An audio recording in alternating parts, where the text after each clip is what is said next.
Hello, welcome to the Utah Puck Report. It's me, your friend in hockey. You're happy to be with you, host of hockey. Let's just put it that way. Jay Stevens, glad to be here. I want to do this thing. I want to start just having at least once a month, just get a couple hockey minds together and have a panel of so-called experts. Not anybody that actually currently works in the industry or, um, you know, we're like weekend warriors that kind of know what we're talking about. Well, Dave, you got a longer history than I do of a lot of this stuff, so you're going to be more dialed in. So I got Dave Souter, I got Casey Ruff, friends of mine, good hockey knowledge, good people to interview. Dave, first time on the show. So first off, thanks for being on the show. Yeah, thanks. Finally, been looking I forward to it. well, and I've been talking to you forever. I'm like, I know you're coming out with a book, and it just made sense to bring you on and kind of launch your book too. But in the Yeah. meantime, that means I just skipped you for 2 years where you should have been here helping us understand hockey this whole time. Hey, no problem, man. I'm still pinching myself that we have an NHL club here, so it's all good, man. I'm enjoying it. Yeah, it's pretty crazy. And then Casey Ruff, my one of my favorite friends to make fun of, and who makes fun of me. And someday we'll have to keep track of how many goals you actually do score on me. But what I wanted to talk to you guys about is all this crazy stuff. You see all these crazy reports coming out of the Utah. Anytime a free agent or anytime somebody mentions this player might look to move, the whole world blows up and says, "Oh, well, the Utah Mammoth are in the talks because they have salary cap space, they have all this whatever." But the truth be told, they don't have a lot of salary cap right now, and they have the youth movement coming in. So, my first question is going to be, well, first up, let's just start with this. The Mammoth just announced, and I just got back from the press conference where they talked about extending Coach Andre Torini and why it was important to bring him in. And then they mentioned that they kept Forsyth, who's going to still be over the power play and the penalty kill, which was a big topic of last year. And they had reasons for that. And then they also announced that they're bringing on Adam Foote as an assistant coach, which will help on the defensive side. Casey, I'll start with you. What did you think when you saw the extension and when you heard all the other coaching decisions? Yeah, man. I would not want to be a coach in the NHL. They have a very short shelf life. Coach Turney's got to be what, the top five longest tenured in a franchise at this point. Like they just turn over Currently the fourth longest tenured fourth coach. Yeah. longest. Yeah, that's incredible. I had always heard that Coach Turney was really great at developing a team, especially with young kids and kind of bringing them up, and that time would end. But I certainly think he has proven himself to be a good coach. He seems to have the trust of the players. I wouldn't have given him a long extension, but I think the extension they gave him is probably fine. I don't know how you can fault somebody for incrementally getting better and better and better every single year, which is exactly what they've asked him to do, and it's exactly what he's done. So, there's some other interesting names that are floating around out there. One, a coach who just went to the Stanley Cup Finals and almost won it. So, is he going to be the coach forever? At some point, I think you just lose the locker room a little bit, but I don't see how you can't give him another chance when he seems to have earned it so much. Dave, what did you think? Well, what exactly is his extension? What I had heard before was he had another year left on his contract and they extended him 1 year. Is that basically what it is? That's Or basically what we were told. That we were okay. not given the specifics, but during the interview, he said being here, he said long term helped him feel, feel more stable and stuff like that. I'll pull up the exact quote, but that's what he said. It was long term. But I mean, I guess in coaching, relative 2 years might be a long term coach or a new contract for a coach. But yeah, that's what we'd heard. Well, I mean, I think it's good news. I think that it's a rarity these days to have a NHL club have a coach hang around. Like Casey said, if you're around for 2 or 3 years, that seems like a long time. But you look at a guy like Rod Brindamore, who coaches the Carolina Hurricanes, who just won the Stanley Cup. I mean, Rod's been with Carolina now, well, as a player, but as a coach, he's been with them for what, 10 or 12 years, something like that, maybe longer. I haven't checked his stats, but it took him a while to bring his team up to the Stanley Cup playoff or final level, and I thought they did really good, and they were the class of the Eastern Conference, in my opinion. So what I'm saying is, if you give Bear a chance, I think he can do something with this club. I I kind of feel like there's some fans that are a little bit impatient. Maybe they felt like when Vegas came into the NHL, they went to the finals immediately. That they expect that to happen with the Mammoth, but I don't see that happening. I think they're making the right moves. They're headed in the right direction. I feel like give them another 2, 3, 4 years, and they'll be right there. So I think it's good news. I'm excited to see Adam Foote join the organization. I was a little surprised that Blaine Forsyth. I wasn't expecting them to let him go, but I mean, apparently they're very happy with him. The power play really suffered last year. Did okay the year before, but it kind of dropped off. So I don't know. We'll just. I'm an optimist. I'm hoping to see an improvement there, and I think Adam Foote's a great addition. Yeah, it seems like Duhamel's the coach that's being pushed off the bench, and they're going to give Forsyth more room. They talked today about the fact that after the Olympic break, the power play was one of the top power plays in the league, and then it was stopped by, the Vegas Golden Knights, who basically stopped everybody. They didn't give up a power play goal until the final series, so that was pretty impressive by Vegas, and that's what Utah is saying now is why Forsyth keeps control of the power play. I thought for sure they would say Foot would be doing something with the PK, but that's going to be Forsyth as well. Sounds like Foot will just be focused on defense. I was going to have Mason Manick on here today because crazy thing is Mason's played for both Bear and for Adam Foote. And so I was going to get some insight on that. And we'll have to do that in the future. Another thing that came up today, well, and what we're talking about is Bear is a coach who develops young players. And if you look at what's going to possibly happen this year with the free agents that Utah could sign, hasn't signed, there are some spots available. And do you expect to see Simashev? Do you expect to see Boot? Do you expect to see Iginla? Denoye? Everybody talks about the improvement Gabe Smith made. You got Baudouin, all these guys just had amazing years. Do they crack the roster? And if so, how many players that people liked last year, besides just the unsigned, unrestricted free agents, like those are spots that they're going to be taking away from rostered players. So maybe it makes sense to keep Bear on for a few more years because you're still a developmental team, even though everybody says the NHL isn't a development league. But with all that in play, Dave, what are you thinking of when you're looking at what's going on with the youth movement that could be coming in this year? And does it make playoffs almost an unrealistic expectation? Well, that's a good question. I don't know. I mean, I think that the question that has to be answered first is, are they going to re-sign any of their free agents? What about a guy like Ian Cole? I mean, he was a solid D-man last year, but he's getting toward the end of his career. There's been rumors that Stenlund might not be re-signed. There's guys like Alex Kerfoot, who he's one of my favorite players just because Yeah, same. he's so versatile and he provides such great leadership. But then you've got a guy like Barrett Hayton, who's a restricted free agent, and you got to wonder, do they want him back? Will they ask him to come back? So it depends on what happens with the guys we have that are unrestricted free agents right now. But I look at guys like Iginla and Denoye. Those are the two players that I'm probably the most familiar with, and I think they had great playoffs in junior hockey. And I've seen Iginla play. I think he might be NHL ready. Denoye, I'm not sure, but I think he's certainly ready to be a professional. But that's a good point. I mean, Bear. I've heard a lot of people say he's a very good developmental coach. Well, we've got besides those two guys, we've got Baudouin, Smith, and even Robble, the goalie, kind of waiting in the wings. And so you talk about those five guys. Plus, you've got Simashev and Maverick Lamoureux down in Yeah. Tucson. I don't know, man. It just depends on who they decide to re-sign or not re-sign to make room for these guys.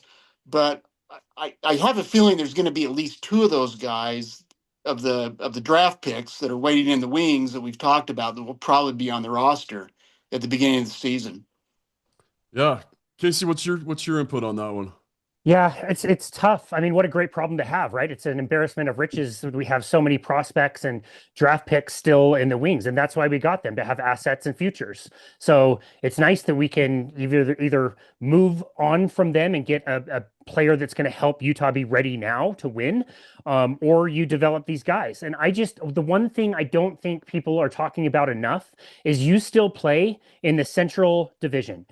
Colorado is going to be Colorado. They are in the window and they're going to be in the window for several years. Same with Dallas. Same with Minnesota. Like these are juggernaut teams that even if you take a step and get better, maybe add a piece or two, like you mentioned earlier, you're still playing against these teams that are like cup contenders. So you may always be fighting for wild card one and wild card two, especially with San Jose on the come up, and you're not at Vancouver or Calgary trying to tear everything down to the studs. I think it's going to be tough. And so I think if we develop these amazing prospects, people should have very, I guess, adjusted expectations. Like you said, like maybe playoffs, is not as realistic as we think, or maybe we better get used to being a wild card one, wild card two team. I think a lot of us remember the Jazz when they were really great in the late 80s and early 90s, but they were not ready to take that step to the finals until they added all of the pieces that made them a more complete team. So it's tough. It's a great problem to have, like I said, but I think if you do get more youthful, it's going to be they're going to need some time to grow into their bodies and learn the speed and skills of the NHL. Yeah, 100%. And that's why and I've been saying it, and it was brought up. I went in there today with a list of like 10 questions I was going to ask, and most of those questions got asked by other media, which is to me was is good. It's a lot of times it's good to hear all the right questions getting asked. I think our media pool grew up a lot in the last 2 years, so that was I was real impressed to see that. When you look at Dave, you brought up Michael Robel because everybody knows Utah is going to have a backup goalie spot available, and is it realistic to bring in a goaltender fresh from college? I think he got 5 or 6 AHL games last year, and then bring him to the NHL as a backup when he's your future? Or is it more important to put him in the AHL, let him play against grown men, let him develop? Everybody says it takes longer for goalies to develop, and I'm sure there's a lot of ways to interpret that. I don't take that personal as I'm a slow developer, but do you where is the best place to put Robel to develop? Is it in the NHL or is that dangerous? Case, we'll start with you this time. Dangerous. I say keep him in the A, let him cook. You're Mm. right about that position. That position takes longest to develop. We know that goalies like yourself are incredibly inconsistent and just all over the place. And, Yeah, sometimes they're bad, sometimes they're terrible. You know what I mean? So, yeah, yeah, I just from what I've heard about his skill set and his height, he was giving up a lot of goals low, and I think they're working on that, and I think he's gotten better. But I do think it's dangerous to pull somebody like that up to the league too soon. I say let him take the train down in Tucson and run the ship and work on those skills to be ready to go here in the next few years. Dave, Oh, I agree with Casey 100%. I mean, he's a pretty tall guy, isn't he? Like 6'5" or six six six, seven. Six, Yeah, seven. yeah, 6'7", yeah. So yeah, I mean, he's probably got a little bit of work to do on those low shots, like you mentioned, and I mean, I would like to see him develop in the AHL. I think it'd be tough to bring a goalie right into the NHL. I mean, it's happened before. I'm not saying it's impossible, but I really think that the best thing to do with a guy like Michael Robel right now is let him develop a little bit in the AHL. And it kind of looks like the Mammoth are looking for a backup goalie for Veggie, which I think is a good idea. I mean, it seemed like last season Veggie he played a lot of games, man. He was one of the winningest goaltenders in the NHL, but I just wonder if he got tired sometimes. And I kind of felt sorry for Vanacek because it seemed like they'd always put him in like game 4 of a 4-game road trip when yeah. the team's about ready to call it quits. Not literally, but I mean they're tired, and so they want to give Vigi a rest, and they put Vanacek in, and it's kind of a no-win situation for a guy like that. But there's a couple interesting goalies that are free agents this year, and I don't know if they're going to look at a guy like Hellebuck or Bob, but there might be a couple other couple other goalies out there that they could sign as a free agent and then hopefully give Veggie a little bit of rest during the regular season. Yeah, and there are some really big, interesting names that are coming up as free agents as goaltenders, including Frederik Andersen, fresh off Stanley Yeah. Cup. And there is some talk of him not being re-signed, or I'm trying to find my list of goalies.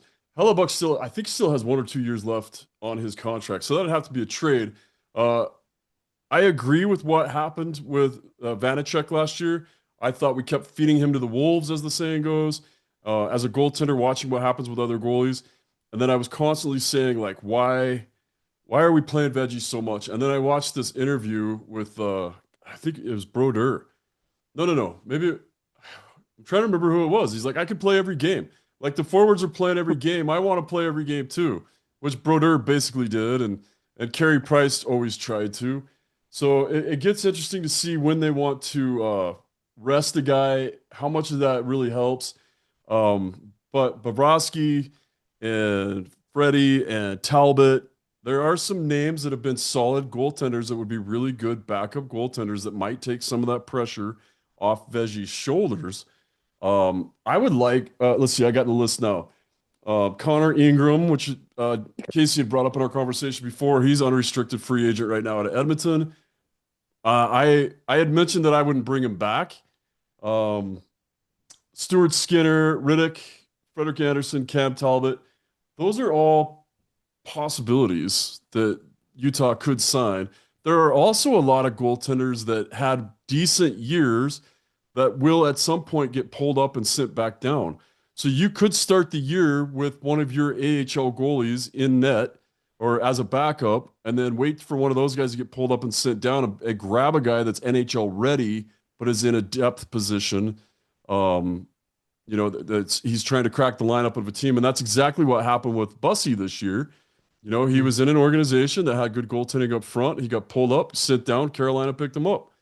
And that's a guy that had spent, I think they said 600 games in the AHL and broke into the NHL this year after being pulled up and proved that he was ready.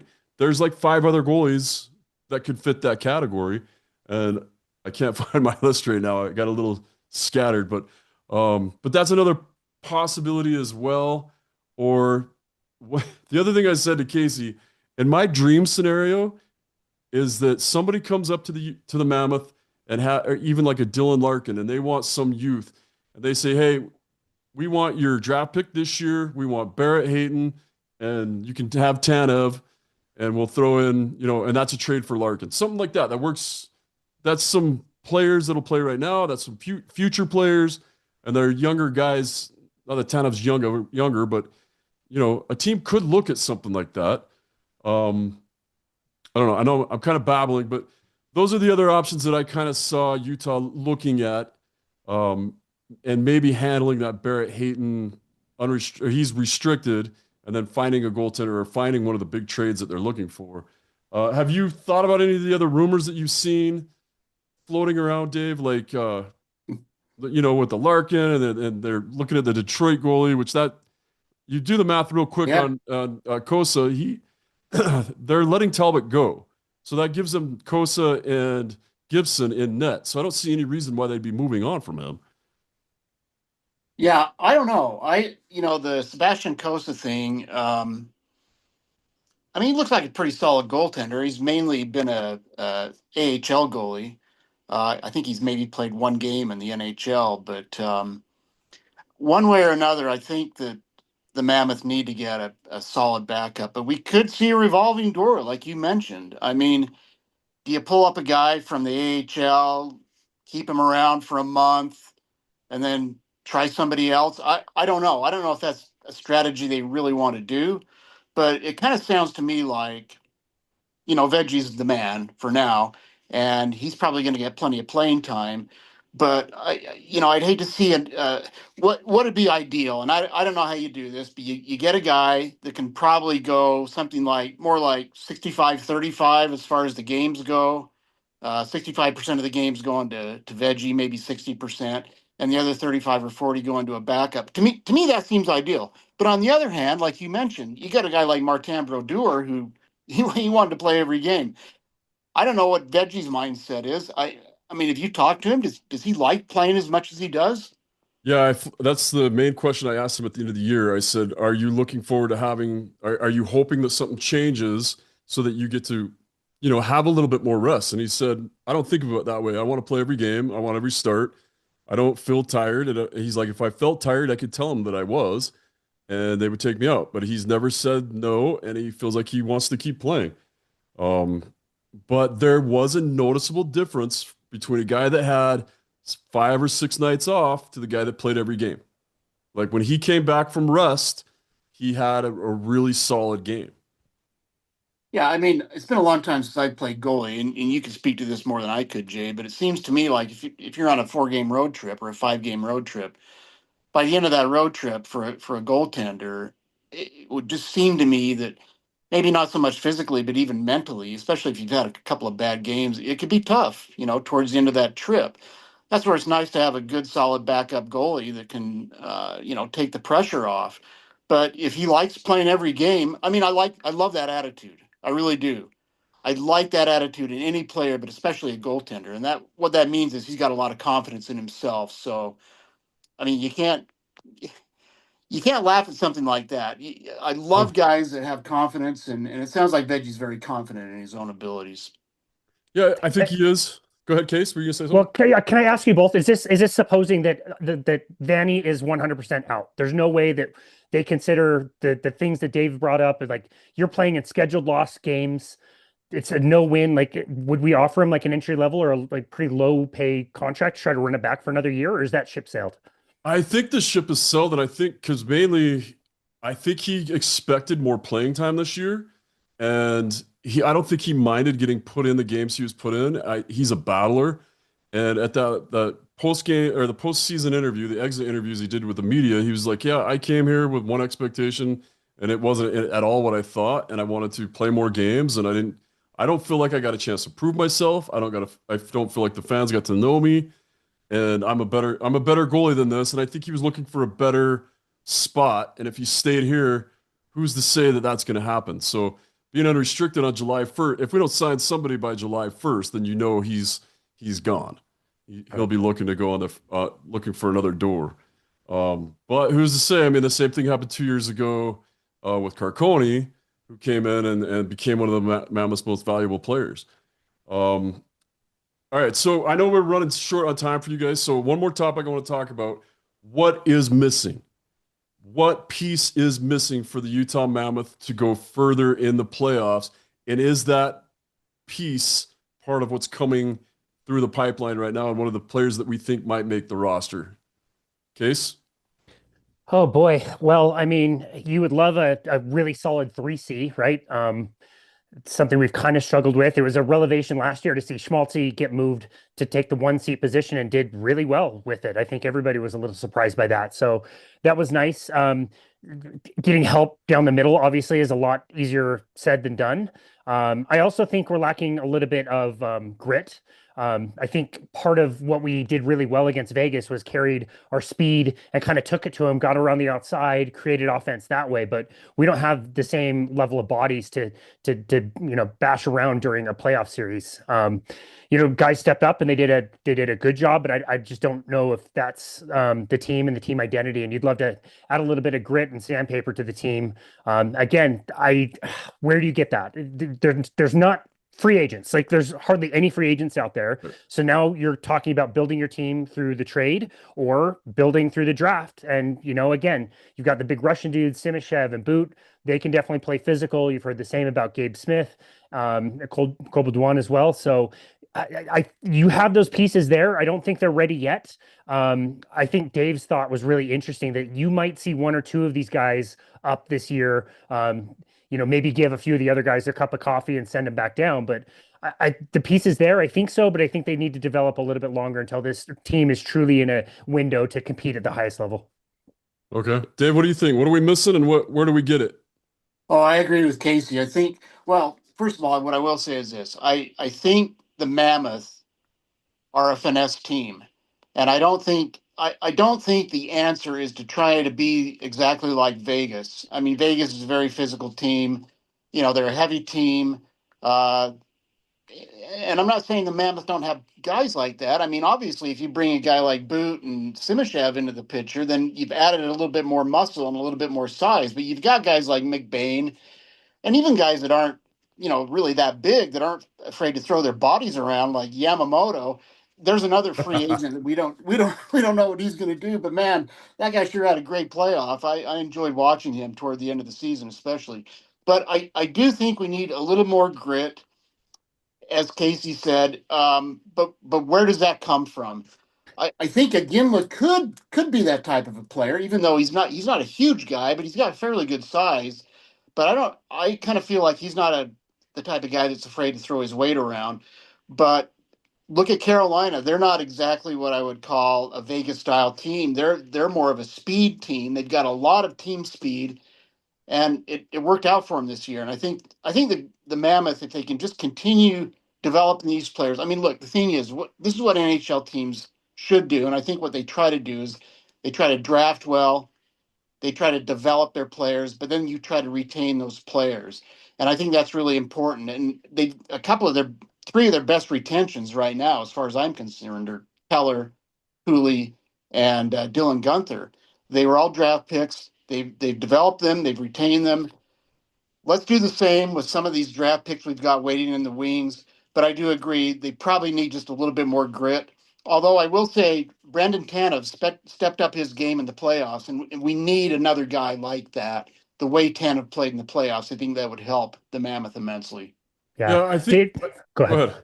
Well, Dave, I think that's such a great point about Carolina, and really hopeful. Like, so I can't remember where I heard this, but somebody said as the playoffs are going, like, look at Carolina is not a team that has a line one, line two, line three, line four. They have two number two lines and they have two number three lines, and they were able to get it done without a superstar. Like, they've got better players, and certainly Taylor Hall played amazing, and his entire line played Oh. amazing, but they don't have the big names, that Florida has or Vegas has. So yeah, I think that's a really interesting thing to try to design around that idea and keep the finesse aspect of the game while trying to get slightly tougher. So that's a really good point.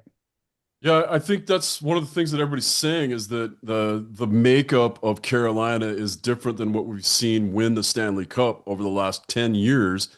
It's almost always been the more physical team wins it. And, 3, 4 years ago, you saw Florida when they picked up Kachuk, they kind of switched to that playoff mentality all season long, where they were super physical. And you're like, at some point, it's going to catch up.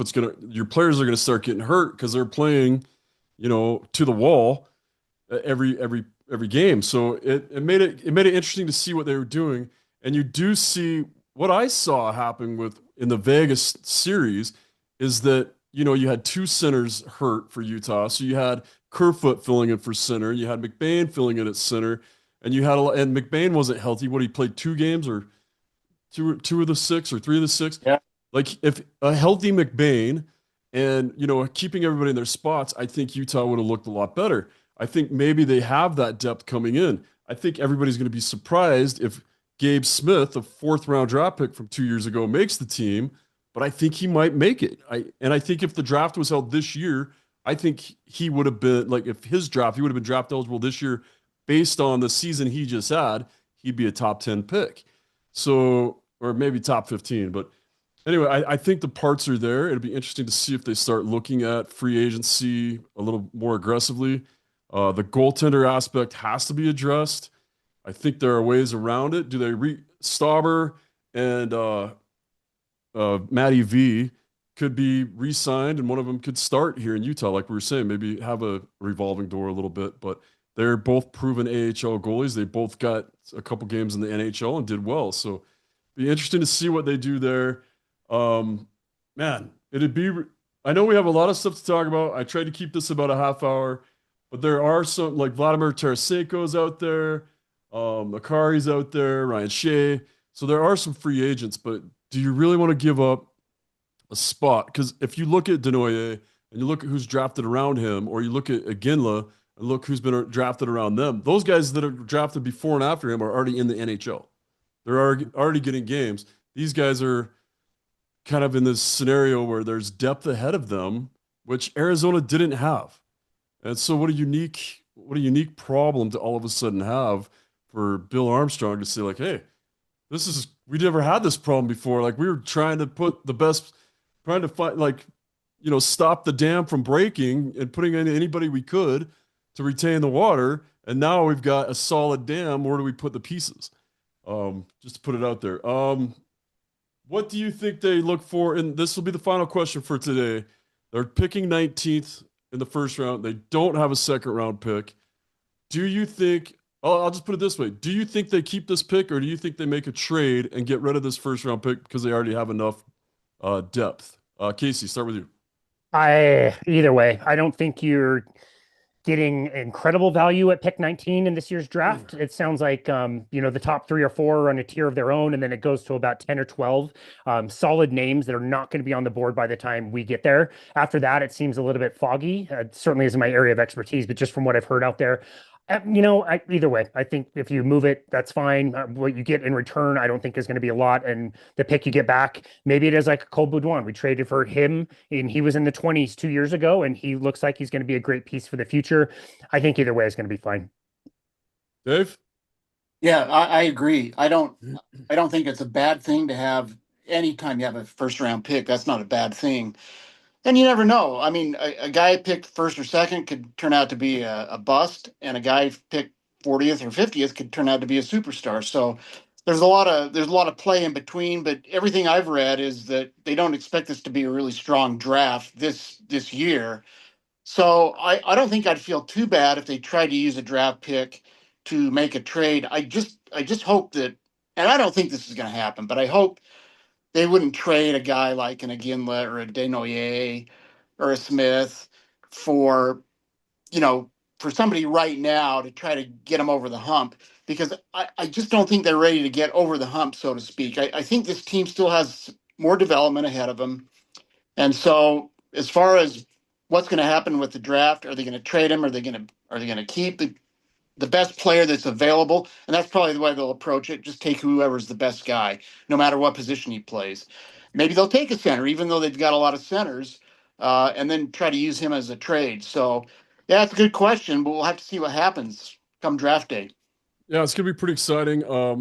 I'm interested to see what's going to happen. One of the things I'm really interested in is this Gavin McKenna is the first guy that played major juniors that then went to college, which is supposed to be that's going to be the new developmental way to go, right? You get out of if you're the best player in majors, they're going to want you to play with adults and play in college where you play less games, get more nutrition, get more workouts in, get more coaching. But the rumor is he's kind of fallen out of favor as the number 1 overall pick. He might be 2, he might be 3. So I think that's going to be interesting to see because I thought Denoye would have been a great college kid. I thought maybe that would be a good route for him to go. It was too late with Aginla and Baudouin for them to do that. They'd already signed their entry-level contracts before those rules got crazy, and I think they're just going to get crazier too. But it's going to be a very interesting draft to see. I secretly think Utah moves on from that pick, and I don't think they're going to give up somebody like Aginla or Denoye. I think that's really who they plan on keeping. But I also felt that way about Josh Doan. I thought he would, when that trade came through, I'm like, there's no way they're trading Doan. That has to be a misprint, or somebody's making crap up, like which happens on every day on the on like the web about the Utah Mammoth. But anyway, I know I'm keeping you. You guys have to get going. Casey, any final thoughts before we get you out of here? I thought Dave had the best thought starting this conversation. Like, we who live in Utah in the Salt Lake Valley, we have an NHL team. Like, it's 2 years on, and I still pinch myself that we are even able to have this discussion. I just got off the ice a few minutes ago with a guy in Arizona, and just talking about the franchise there versus here, and to think like we are so lucky to have this team here and to be able to have this conversation today at all is just, dude, it's so awesome. It's so cool. It's yeah, very cool, very cool. And it's still blowing my mind every day. And then like I said, I've said many times, this is my 10th year at KSL, and 3 years ago nobody knew who I was at KSL. So I was very unimportant, and now all of a sudden I get, I'm on the air almost every day talking something about hockey through one of our KSL outlets, and KSL is really just all in on the Mammoth. They're trying everything they can to just be all in. Dave, what's your final thought before we let you go? I just feel like things are looking up. I think the Mammoths will continue to improve.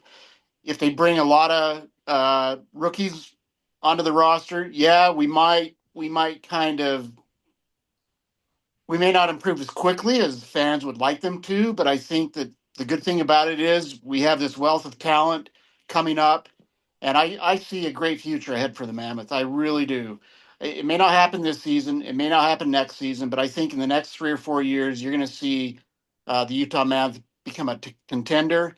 And yeah, I'm thrilled, man, every day. I try to keep up with everything that's going on in the NHL, and when you have a team in your hometown, man, it makes it even funner. And so I'm loving every minute of it. Yeah, me too. Me too. And I agree with both of what you've said. I'm still stunned every day that we have a team. I'm stunned that I get to talk about the team and make, I mean, I'm making dozens of dollars a year now doing this doing this podcast. So, and that's more than I ever dreamed that it would be. I do think the Mammoth. I'm so excited to see these players that we've watched get drafted. We keep hearing about them. We keep hearing about them. I'm excited to see again they'll make the lineup. I'm excited to see if this Denoye can live up to all the billing. I got really excited the first year I saw two players that stood out to me during development camp, and I was sitting next to Greg Lieb and Jack Skilly, and we Mm. both said the same thing. We're like, there's something different about those two kids right there. And I asked Bill Armstrong about it. He's like, I don't get very excited about dev camp and if a guy makes a good pass or not. But it was Gabe Smith and a guy named Owen Allard. They both looked like they just had a little bit more of an X factor, and I'm excited to see if that comes out. See if I even have any idea what I'm talking about. But because the proof's going to come up in the last 2 years, I thought I knew exactly who they were going to draft, and it wasn't who I thought at all. So I'd like to get one right before before too long. Anyway, guys, thank you. This is something that we're going to keep doing. I know we got pushed back because of the press conference today, and that kind of made this a shorter episode. But I'd love to have you guys on in the future and just break down more of the stuff. So the draft is this Friday. Dev camp starts right after that. You're going to get to see these kids here, and then the development camp scrimmage will be coming up too. And I think it's going to be open to the public. So a lot of fun things coming up in the next week. Then we'll have to get together and talk about it. Sounds good. Looking forward to it, Jay. Absolutely. Thanks, boys. Okay, thank you. I appreciate you guys being on the show. And that is the Utah Puck Report.